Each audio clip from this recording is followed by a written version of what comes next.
मी महेश जाधव, जिल्हा अकोला येथून मल्टीप्लायर कंपनीमध्ये प्रतिनिधी म्हणून काम करतो.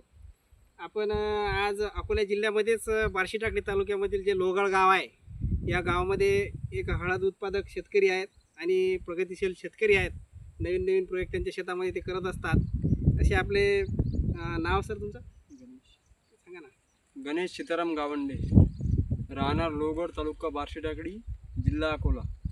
तर यांच्या शेतामध्ये आलो आपण. मागच्या वर्षी सुद्धा यांना आपण थोडंसं मल्टीप्लायर दिलं होतं रिझल्ट घेण्याकरिता, आणि मागच्या वर्षी 1 एकरमध्ये थोडंसं त्यांनी वापर केला होता. त्यांना रिझल्ट जबरदस्त मिळाले. यावर्षी त्यांची जवळजवळ 40-45 किलोची खरेदी झाली आतापर्यंत मल्टीप्लायरची, आणि त्यांनी कपाशी, सोयाबीन आणि हळद अशा 3-4 प्रकारच्या पिकामध्ये वापर केला. तर आपण या जे हळदीचा प्लॉट आहे याला किती वेळा मल्टीप्लायर दिला आतापर्यंत? हे आता समजा दुसरी वेळ आहे. म्हणजे आता जे रासायनिक खत टाकलं याच्यामध्ये कोटिंग करून दुसऱ्यांदा टाकलं तुम्ही. दुसऱ्यांदा एकरी किती वापर केला आतापर्यंत? एकरी 1 किलो या प्रमाणात त्यांनी वापर केला, आणि 2 डोस झालेले आहेत त्यांचे. तर 2 वेळा म्हणजे 1 एकरमध्ये 2 किलो त्यांनी आतापर्यंत सोडलं. तर आपण हे थोडंसं व्हिडिओ दाखवा.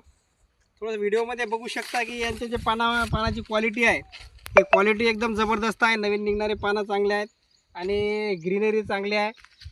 प्लस इतर लोकांच्या हळदीमध्ये जो आज रोजी प्रॉब्लेम आपल्याला दिसत आहे करपा रोगाचा, तो प्रॉब्लेम यांच्या हळदीमध्ये आपल्याला कुठेही बघितलं तर दिसत नाही. हा प्लॉट पूर्ण दाखवून द्या इकडे. ते प्लॉट जर बघितला तुम्ही तर या प्लॉटमध्ये कुठंच पानावर जे करपा असते, हे करपा रोगाचा अटॅक दिसत नाही. अशी जबरदस्त मल्टीप्लायरचे रिझल्ट आपणही घेऊ शकता. हा पूर्ण त्यांचा 4 एकरचा प्लॉट आहे. जवळजवळ त्यांना मी सांगितलं की 40 किलो एका एकरमध्ये, 4 एकरमध्ये जर तुम्ही सोडलं तर तुम्हाला उत्पन्नामध्ये 30 ते 50% दरम्यान वाढ होणार आहे. तर त्यांचं त्याच पद्धतीनं नियोजन चालू आहे, आणि प्रत्येक स्टेजचे आपण व्हिडिओ यांचे पुढील भागात आपण देणार आहोत.